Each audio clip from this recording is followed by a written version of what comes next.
어떤 사람이 반지 하나를 손에 입수했습니다. 그런데 그 반지를 낀 사람은 하나님과 사람에게 사랑을 받는다는 이야기가 전해 내려왔습니다. 반지를 낀 사람은 그 이야기가 현실이 되었습니다. 어느 날 반지를 낀 그 사람이 세상을 떠나기 전에 세 아들 중에 누구에게 반지를 줘야 할까 고민하기 시작했습니다. 고민 끝에 반지를 낀 사람이 세공사를 찾아가서 이것과 똑같은 반지를 2개 더 만들어 주시오 이렇게 요구했습니다. 그리고 그 반지를 아들들에게 하나씩 나누어 줬습니다. 둘째가 내 동생 또는 형이 끼고 있는 반지는 가짜일 거야 이렇게 생각했습니다. 그래서 재판관에게까지 갔습니다. 그때 재판관의 마음에 한 생각이 떠올랐습니다. 이 반지를 소유한 사람은 하나님의 사랑과 사람들에게 사랑을 받는다고 했지. 그러니까 누가 반지의 진짜 주인인지는 이들의 삶을 보면 알 수 있겠다 생각했습니다. 그 생각을 가지고 이러한 결론을 내렸습니다. 너희들이 진짜 반지를 받았다고 생각하고 그 반지를 현실화시키기 위해서 노력해봐라. 그러면 누가 진짜 반지를 차고 있는지 알 수 있을 것이다.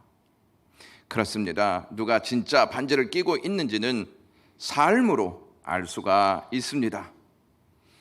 어떤 사람도 누가 천국을 받았다, 받지 못했다 말할 수 없습니다. 그러나 우리가 천국을 소유한 사람이라면 삶을 통해 그 사실을 입증해 보일 수밖에 없습니다. 사랑하는 영광의 가족 여러분, 하나님의 나라가 있음을 믿으십니까? 실존하는 하나님의 나라를 선물로 받으셨습니까? 하나님의 나라를 받았는지 받지 못했는지는 삶을 통해서 증명해 보일 수 있습니다. 예수님은 거짓과 저주가 난무한 이 땅에 오셔서 하나님의 나라를 선포하셨습니다. 하나님의 나라를 선포하신 것은 하나님의 나라가 실존하고 있음을 알리는 것이고, 동시에 그 나라가 하나님 백성들에게 주시는 역사다 하는 것을 알리기 위해서였습니다. 예수님이 공생애를 시작하시면서 회개하라 천국이 가까웠느니라 이 말씀으로 공생애를 시작하셨습니다. 공생애와 함께 삶과 사역을 통해서 하나님의 나라가 이루어가는 것을 백성들에게 보이셨습니다. 그리고 백성들에게 또한 제자들에게 산상보훈을 통해 하나님의 나라의 삶이 이렇다 하는 내용을 알려주셨습니다. 산상보훈의 목적은 하나님의 나라가 현존하고 있음을 삶으로 증명해 보이라는 것입니다. 그동안 우리는 팔복 중에 4가지를 살펴보았습니다. 이를 정리해 보면, 심령이 가난한 자가 되어 하나님 앞에 엎드릴 때 우리 안에 있는 죄를 깨닫게 되고 그 죄로 인해 애통하게 됩니다. 우리가 회개함으로 애통할 때 주님의 위로와 주님의 사자의 은총을 입게 되는 하나님의 거룩하고 복된 은혜의 백성들이 됩니다. 온유한 자로 거듭나는 것이죠. 온유한 자는 자신 안에 의가 없음을 알고 세상 사람과 달리 의에 줄이고 의에 목마른 자와 같이 의를 갈망합니다. 의에 줄이고 목마름으로 의를 갈망할 때 주님께서 약속하신 배부름의 은총이 찾아오게 됩니다. 그리하여 하나님 앞에서 용서를 받은 죄인으로 의롭다 여기심의 은총을 얻게 됩니다. 하나님께로부터 의롭다 하심의 은총을 받은 자는 이제 됐다, 나는 이것으로 천국 갈 수 있다 이렇게 생각하고 대충 살아가지 않습니다. 다른 사람을 내가 하나님께 받은 긍휼함으로 대하고 내가 하나님께 용서받은 것처럼 다른 사람들을 용서하면서 살아갑니다. 이것이 바로 주님이 5번째로 말씀하신 긍휼히 여기는 자는 복이 있나니 그들이 긍휼히 여김을 받을 것입니다 하는 말씀의 내용입니다. 예수님의 말씀을 이해하기 위해서는 먼저 긍휼이 무엇인가를 알 필요가 있습니다. 긍휼이라는 말을 한자어로 풀어보면 긍휼히 여길 긍자와 동정할 휴자, 이 단어가 합쳐져서 긍휼이라는 단어가 나옵니다. 여러분, 쉴자를 자세히 보시면 마음, 심, 변에 피, 혈자로 되어 있습니다. 그러니까 마음에 피가 배어 나오는 그런 안타까운 심정을 가지고 다른 사람을 불쌍히 여기는 것이라는 뜻입니다. 이것이 바로 긍휼입니다. 헬라어 원어로 보면 호이 에레이모네스라고 하는 단어를 사용했는데 이 단어가 히브리어로 헤세드입니다. 표준 세번역 성경을 보면 자비로 기록해 놓고 있습니다. 청교도 신학자였던 토마스 와트는 이렇게 이야기했습니다. 은혜라는 단어가 제 가운데 빠져있는 사람들을 향한 하나님의 호의라면 긍휼은 죄의 결과로 비참한 상태 속에 있는 사람들을 향한 하나님의 애정이다, 이렇게 말했습니다. 즉 긍휼은 우리를 향한 하나님의 마음이라는 뜻입니다.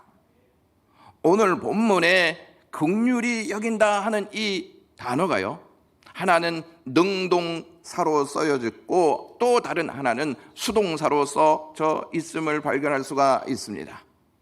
이 단어는 동정함을 경험했다는 의미로 하나님의 불쌍히 여김을 받았다는 뜻입니다. 내가 경험하였다는 것입니다. 그 은혜를 알았다는 것입니다. 마태복음 9장 27절에 보시면 두 맹인이 예수님이 지나가신다 하는 소식을 듣고 다윗의 자손이여 우리를 불쌍히 여기소서 이렇게 소리 질렀습니다. 그들은 주님께 긍휼을 구했습니다. 마태복음 15장 22절을 보시면 예수님께서 두로와 시돈 지방으로 가실 때 스로보니게 여자 즉 가나안 여자가 예수님을 보고 이렇게 외쳤습니다. 주 다윗의 자손이여 나를 불쌍히 여기소서, 내 딸이 흉악하게 귀신 들렸나이다.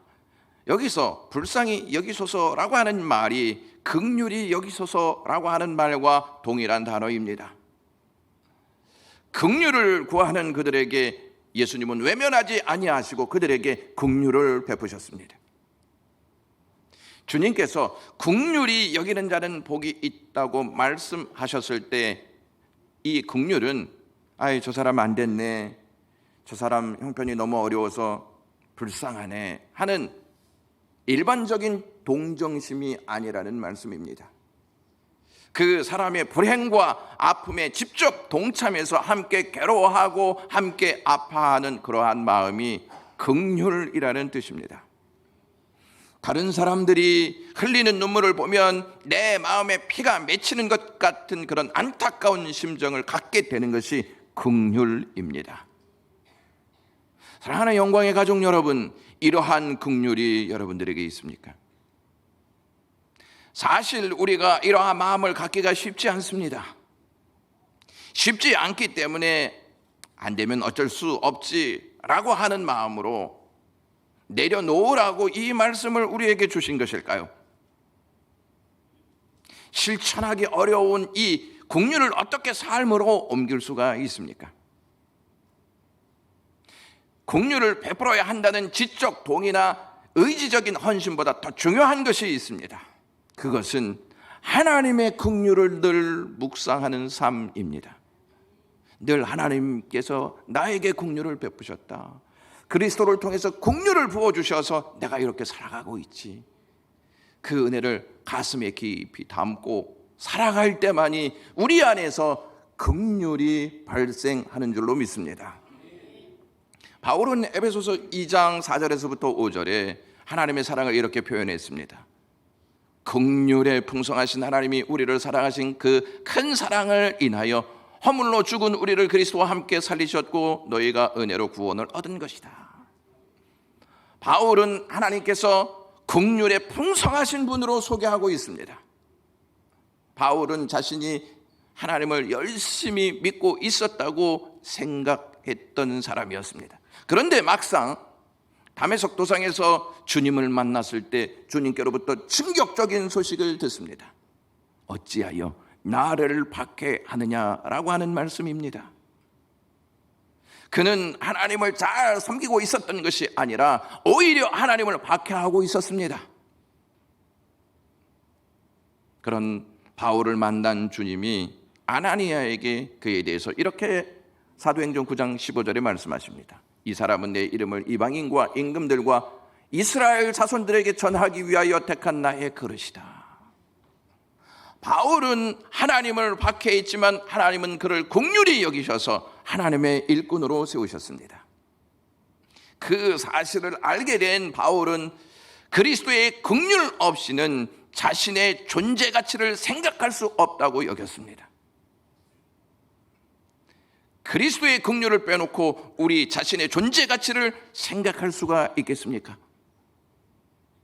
그리스도의 긍휼 때문에 우리가 죄 가운데 구원받고 하나님의 백성으로 살 수 있는 특권을 얻게 되었습니다.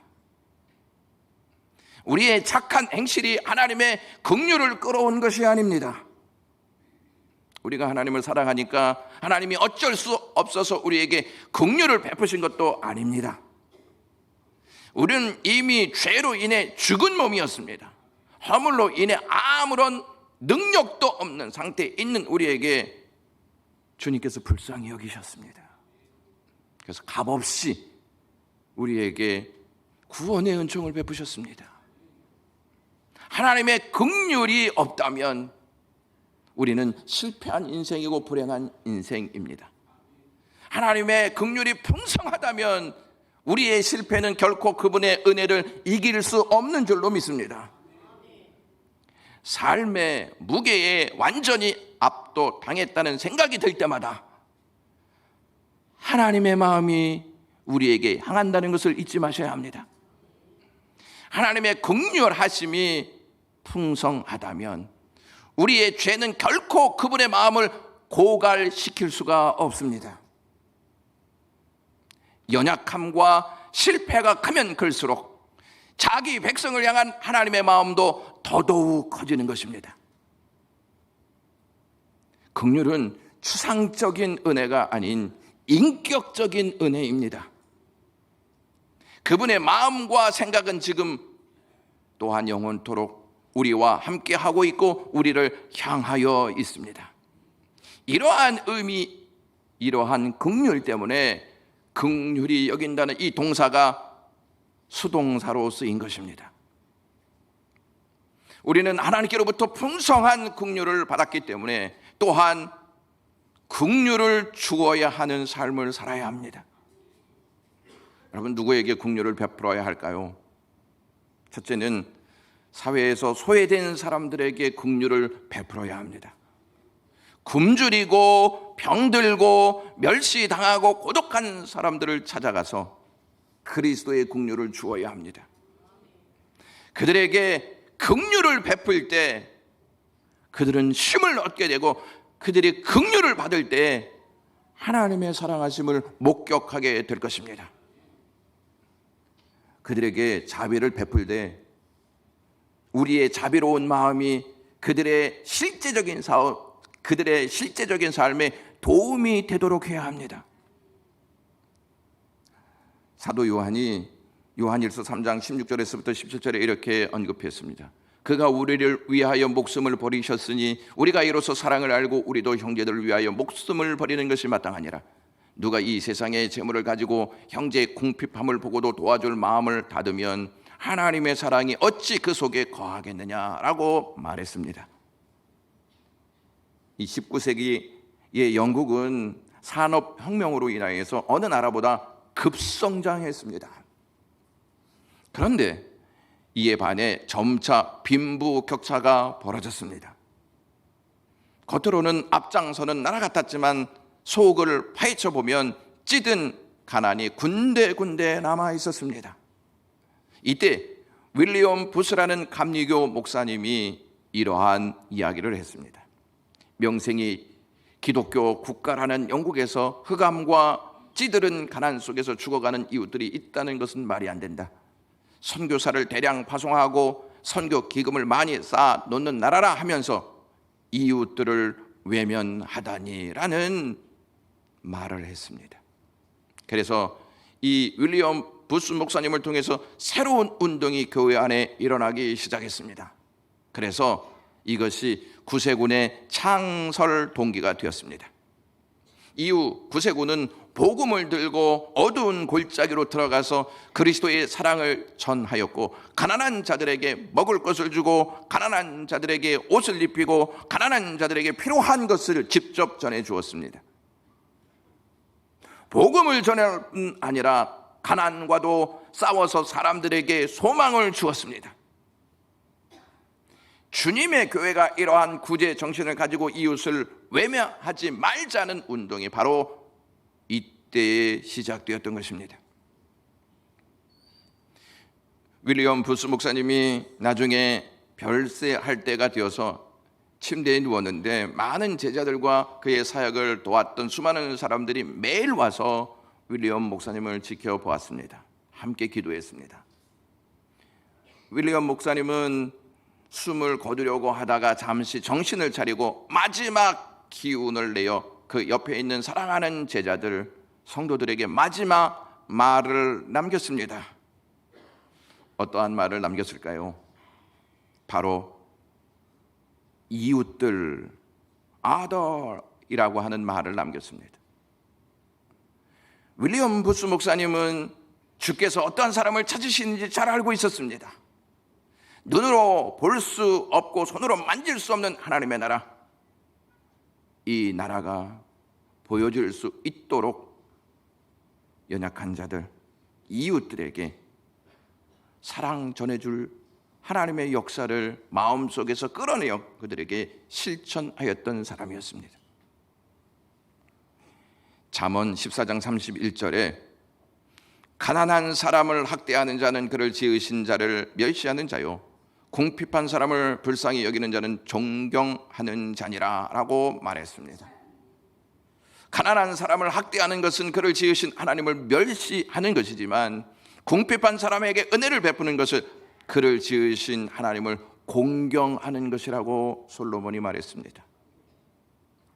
한 랍비가 동굴 입구에서 예언자 엘리야를 우연히 만났습니다. 이 랍비가 엘리야에게 메시아가 언제 오십니까? 이렇게 물었습니다. 그러자 이 예언자가 가서 그분에게 직접 물어보시오 말했습니다. 랍비는 그분이 어디에 계십니까? 그분을 어떻게 알아볼 수 있습니까? 라고 말하자 예언자 엘리야는 그분은 온몸이 상처투성이인 가난한 사람들 가운데 앉아 계십니다 라고 말했습니다. 주님은 교회에만 계신 분이 아니고 가난한 자와 함께 하시는 분이심을 믿고 확신해야 할 줄로 믿습니다. 둘째는 우리에게 잘못한 사람에게도 자비를 베풀어야 합니다. 비록 정의가 그들을 처벌해야 한다고 울부짖는다 하더라도 불쌍히 여기는 마음을 가져야 합니다. 이것은 오늘 우리 주변 세계에서 보는 것과는 반대되는 것입니다. 세상에서는 같은 방법으로 보복하고 같은 방법으로 복수하는 것이 오늘의 질서가 되어버렸습니다. 그래야 통쾌하고 그래야 쾌감을 누릴 수 있습니다. 우리가 옳은 말인데 매우 듣기 싫어하는 말이 있습니다. 죄는 미워하되 사람은 미워하지 말라는 말입니다. 여러분, 이 말이 이해가 되십니까? 어떻게 나를 미워하고 아픔을 주는 사람의 죄는 미워하되 그 사람을 미워하지 않을 수가 있겠습니까? 무슨 말인지는 이해할 수 있겠지만 받아들이기 너무 힘든 말입니다. 그래서 이 말 듣기가 매우 싫습니다. 영국의 C.S. 루이스라고 하는 교수가 죄는 미워하되 사람은 미워하지 말라 하는 이 말을 두고 많은 고민을 했습니다. 어떻게 죄만 미워하고 죄와 함께 하는 사람을 미워하지 않을 수 있단 말인가? 용납이 되지를 않았습니다. 한참 고민하다 보니 그것을 누군가에게 매일 적용하고 있다는 사실을 알게 되었습니다. 그 사람이 바로 자신이었습니다. 우리 자신은 자기가 지은 죄는 미워해도 자기 자신을 미워하지 않습니다. 용납합니다. 자기보다 못한 사람뿐만 아니라 자기를 힘들게 하고 상처를 준 사람에게도 사랑과 용서로 나아가는 것이 긍휼입니다. 긍휼이 있는 곳에는 멸시가 발을 붙일 수가 없습니다. 셋째로 불신자에게도 자비를 베풀어야 합니다. 불행보다 더 비참한 것이 있습니다. 불의를 행하는 것보다 더욱 큰 비참함이 있습니다. 그것은 하나님 없이 하나님을 신뢰하지 않고 사는 인생입니다. 이러한 자들을 기다리고 있는 종착역은 지옥입니다. 이보다 더 커다란 비참함이 어디에 있습니까? 내가 지옥을 피할 수가 없을 때, 하나님의 영원한 진노의 대상이 되었을 때 하나님은 나를 긍휼히 여기셔서 지옥에서 건져내어 주시고 하나님의 아들로 삼아 주셨습니다. 하나님의 딸들로 삼아 주셨습니다. 이것은 하나님의 전적인 긍휼 때문입니다. 베드로는 베드로전서 2장 10절에 이렇게 말했습니다. 너희가 전에는 백성이 아니더니 이제는 하나님의 백성이, 전에는 긍휼을 얻지 못하였더니 이제는 긍휼을 얻은 자니라 라고 말입니다. 마태복음 18장을 보시면 예수님이 천국 비유에 대한 말씀을 하십니다. 그 천국 비유에 대한 말씀 중에 어느 임금에게 1만 달란트 빚진 종이 있다 하는 내용을 말씀하십니다. 여러분, 1만 달란트는 돈으로 계산할 수 없는 천문학적인 숫자입니다. 한 달란트가 6천 데나리온인데 한 데나리온이 노동자의 하루 품삯이었습니다. 그러니 얼마나 큰 숫자겠습니까? 이 말은 어마어마한 값이 나오기 때문에 이 종은 갚을 수 없다. 이 종의 능력으로는 도저히 이 빚을 갚을 수 없다는 뜻입니다. 그렇게 빚진 자가 임금 앞에 나와서 사정합니다. 그랬더니 임금이 그를 불쌍히 여겨서 그 빚을 다 탕감해 주었습니다. 있을 수 없는 일이 벌어진 것입니다. 꿈과 같은 현실을 맞이한 그 종은 너무 기뻤습니다. 그 후에 자기에게 100데나리온 빚진 자를 만나게 됩니다. 그 친구는 그 빚을 갚지 못해 이리저리 피해 다녔던 모양이었습니다. 그러니까 보자마자 멱살을 잡고 당장 내 돈을 갚으라고 독촉했습니다. 그 친구는 자신의 사정을 이야기하고 기회를 좀 달라 이렇게 부탁했습니다. 그러나 1만 달란트 탕감받은 종은 그 친구를 괘씸하게 여겨 옥에 가두었습니다. 그 이야기가 누구에게 들렸겠습니까? 왕에게 들렸습니다. 왕은 노발대발했습니다. 그래서 그 종을 잡아들여 탕감해 주었던 것을 도로 물리고 감옥에 가두어 두었다는 이야기입니다. 여기에서의 임금, 여기에서 왕은 하나님을 지칭합니다. 1만 달란트 빚진 종을 불쌍히 여겨 빚을 탕감해 준 것은 우리의 죄, 갚을 수 없는 우리의 죄를 용서해 주시고 오히려 구원해 주셨다. 그것은 하나님의 은혜였다 하는 사실을 알려주는 대목입니다. 불쌍히 여기는 마음이 긍휼입니다. 법대로 하면 우리는 지옥에 가서 벌을 받을 인생입니다. 법대로 하면 우리는 영원한 형벌 속에 있을 죄인들입니다. 그런데 하나님은 법대로 하기보다 덮어주고 용서하여 하나님의 백성이 되게 하셨습니다. 그렇게 하나님의 종이 되고 하나님의 아들이 된 우리가 하나님께로부터 빚진 것을 다 탕감받아 놓고 다른 사람에게 긍휼을 보이지 않는다면 정말 10,000달란트 탕감받은 자와 동일하지 않겠습니까? 우리는 그렇게 생각할 수도 있습니다. 에이, 나 같으면 다 탕감해 줄 수 있어. 10,000달란트 탕감받았는데 100데나리온 탕감해 줄 수 없을 것 같아. 그거 쉬운 일 아니겠어? 이렇게 말할 수 있는지는 모르겠지만 그 사람이 우리들의 모습이라는 사실을 아십니까? 실제로 우리는 그렇게 살아가고 있지 않습니까? 누군가 조금만 우리의 마음을 불편하게 하거나 피해를 주면 용서할 수 없다고 분노를 표출합니다. 하나님의 긍휼을 받은 우리는 불쌍히 여기는 마음이 메말라 있는지 확인해 보셔야 합니다.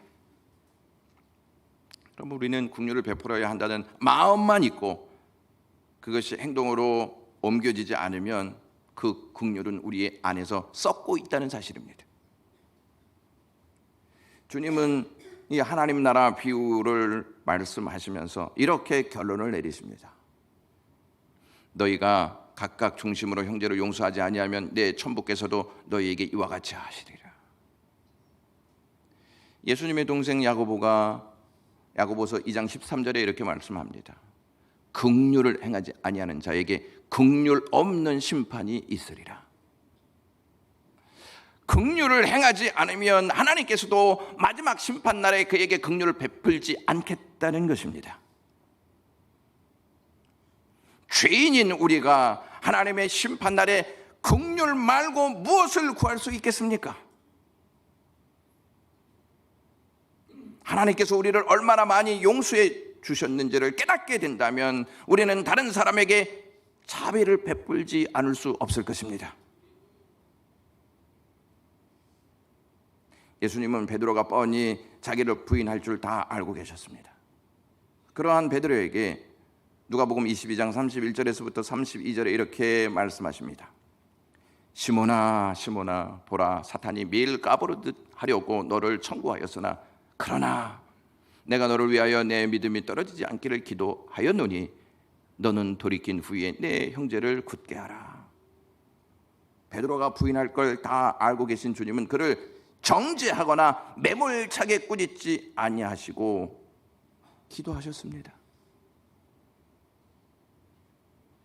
예수님의 기도를 통해 베드로가 다시 회개하여 믿음을 돌이키게 될 것이다.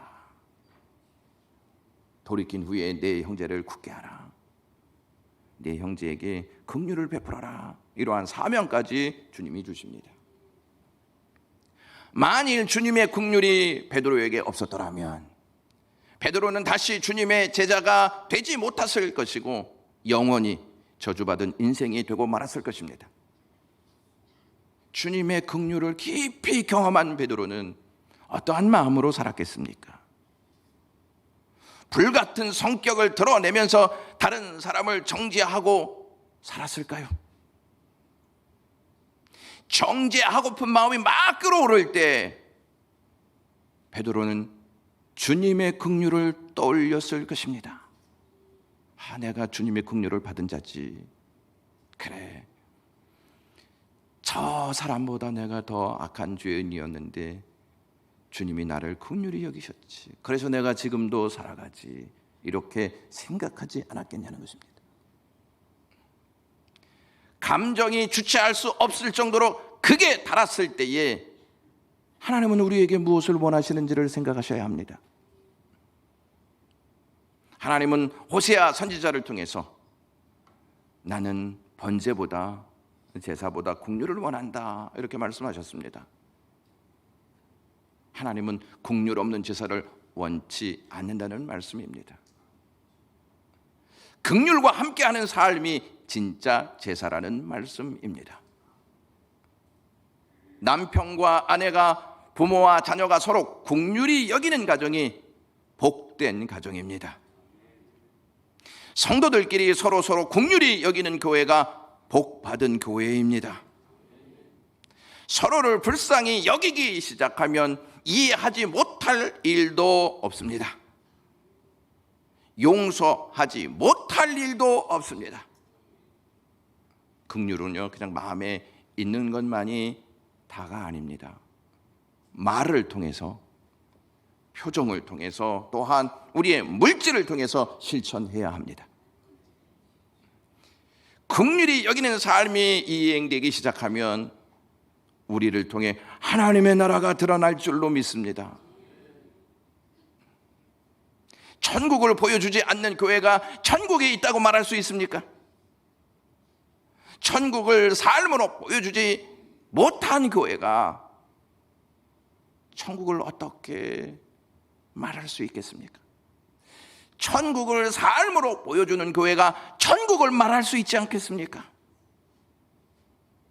천국은 하나님의 긍휼을 기뻐하고 이것을 누리는 곳입니다. 은혜라는 물건이 있습니까? 로마 가톨릭 교회는 은혜라는 물건을 만들어 그것을 기반으로 베드로 성전을 지었습니다. 그러나 주님은 은혜라는 물건을 만들지 않았습니다. 왜냐하면 주님은 자기 자신을 주신 분이시기 때문입니다. 은혜는 하나님이 우리에게 무엇인가 주시는 것이 아니고 자신을 주시는 행위가 은혜입니다. 예수님은 허물과 죄로 죽은 우리를 위해 자신을 주셨습니다. 어떻게 이것이 가능할 수 있겠습니까? 긍휼 때문입니다. 긍휼이라는 말을 한자어로 풀이할 때 그 뜻이 가장 잘 드러난다, 이렇게 말씀드릴 수 있습니다. 불쌍히 여길 긍과 동정할 휼은 마음에 피가 베어져 나오는 그런 안타까운 심정을 가지고 다른 사람을 불쌍히 여긴다는 뜻입니다. 예수님이 이제 십자가에 달리셨습니다. 양쪽에 있는 강도들이 예수님을 막 조롱합니다. 그러다가 한쪽에 있는 강도가 조롱하고 희롱하는 사람을 위해 주님이 하나님께 긍휼을 구하는 기도, 이 기도 올리는 것을 보면서 마음의 변화가 일어나기 시작했습니다. 그리고 주님께 이렇게 구합니다. 예수여, 당신의 나라에 임하실 때 나를 기억하소서라고 말입니다. 어떻게 보면 낯짝도 두껍지 않습니까? 언제는 조롱했다가 죽을 때가 되니까 염치도 없이 말을 바꾸어 자기를 기억해 달라고 구하냐 하는 것입니다. 주님은 그에게 너 참 염치 없다 이렇게 말씀하시지 않고 누가복음 23장 43절에 내가 진실로 내게 이른다, 오늘 내가 나와 함께 낙원에 있으리라 하시면서 하나님의 나라를 주셨습니다. 주님은 십자가 상에서도 하나님의 나라가 어떠한 곳인지 분명하게 입증해 보이셨습니다.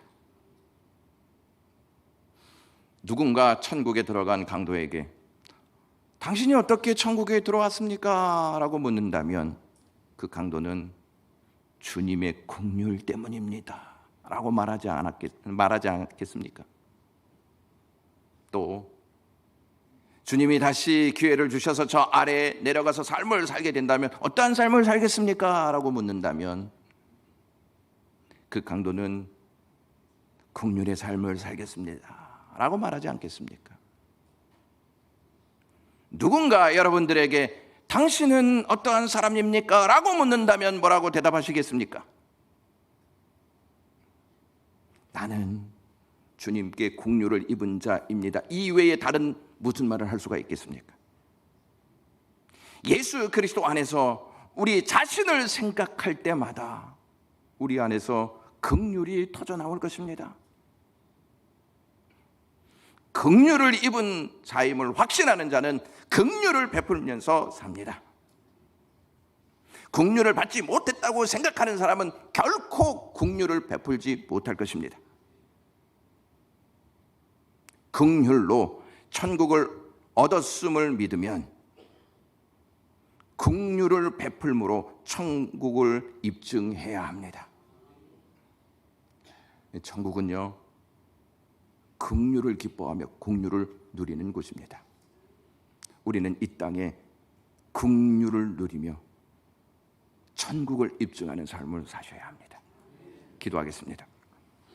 고마우신 주님, 천국 주셔서 고맙습니다.